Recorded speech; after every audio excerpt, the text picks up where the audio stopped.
আসসালামু আলাইকুম। দেখেন আমরা কিভাবে আপনার 10 টাকার কাপে আপনি কফিটা বিক্রি করবেন, কিভাবে 20 টাকার কাপে বিক্রি করবেন, কয় চামচ দিবেন, 30 টাকার কাপে কয় চামচ কফি দিয়ে আপনাদের পোষাবে এবং মানসম্মত হবে, সেই জন্য আমি একটা টিউটোরিয়াল করে দিলাম আপনাদেরকে ছোট। যেমন দেখেন আপনি 10 টাকার কাপে আপনার এই যে এই ম্যাটটা দিবেন, 10 টাকার কাপে ম্যাট দিবেন 1 চামচ। 10 টাকার কাপে ম্যাট দিবেন আপনি উঁচা উঁচা এরকম করে।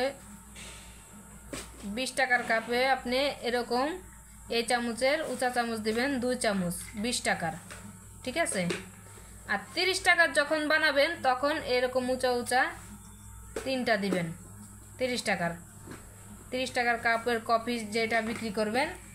চিনির ক্ষেত্রে আপনার 10 টাকার কাপে আপনার 1 চামচ দিবেন চিনি, 20 টাকার কাপে আপনি 2 চামচ দিবেন চিনি, 30 টাকার কাপে আপনি 3 চামচ দিবেন চিনি, আপনি হিসাব মতন, ঠিক আছে। অনেকে আছে চিনি কম খায়, তো ওই অনুযায়ী আপনি 30 টাকার কাপে কিন্তু 2 চামচও চিনি দেওয়া যাইতে পারে যদি সে চিনিটা কম খায়।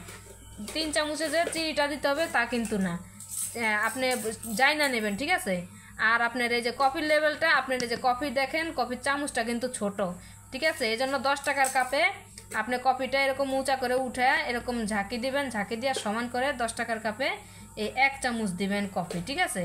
আর 20 টাকার কাপে আপনি এরকম কফিটা উঠে ঝাঁকি দিয়ে আপনি 2 চামচ দিবেন কফি, ঠিক আছে। 20 টাকার কাপে আপনি কফিটা 2 চামচ দিবেন। 30 টাকার কাপে আপনি এরকম কফিটা তুলে এরকম ঝাঁকি দিবেন, ঠিক আছে। এরকম 3 চামচ দিবেন 30 টাকার কাপে। এই তৈরি হয়ে গেল আপনার 10 টাকার কফি। 20 টাকার 30 টাকার জায়গা ভেদে আপনি এই জিনিসটা 40 টাকাও বিক্রি করতে পারবেন, কিন্তু বেশিরভাগে আপনি 20 টাকা চলে। এজন্য 20 টাকার কাপ বিক্রি করতে হলে আপনার 2 চামচ কফি, 2 চামচ দুধ এবং 2 চামচ চিনি। দুধের পরিমাণটা আপনি যদি একটু বাড়ায় দেন, কম বেশি করে দেন, সমস্যা নেই, এতে স্বাদ হবে, খেতে ভালো লাগবে, মুখরোচক হবে। এখন আপনি এটা বানাবেন কিভাবে? অল্প একটু পানি নেবেন, বেশি পানি নেবেন না। ফ্লাক্স থেকে আপনি অল্প একটু পরিমাণে পানি নেবেন। বেশি পানি নিলে আপনি ফেনা তৈরি করতে পারবেন না, জিনিসটা মিক্স করতে পারবেন না, ঠিক আছে। অল্প একটু পানি নিয়ে আপনি এরকম করে জিনিসটা ফেনা তৈরি করবেন।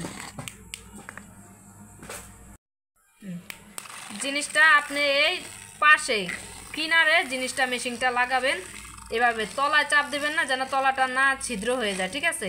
এরকম যতটা ফেনা তৈরি করবেন কফিটা খেতে ততটাই সুস্বাদু হবে। এরকম ফেনা তৈরি করার পরে তারপরে আপনি পানি দিয়ে সামান্য, বেশি দেবেন না, যে বেশি দিলে আবার পানসা হয়ে যাবে, খেতে ভালো লাগবে না, ঠিক আছে। সামান্য পরিমাণে পানি দিয়ে এই যে হিসাব মতন দিবেন যেন জিনিসটা মজা লাগে।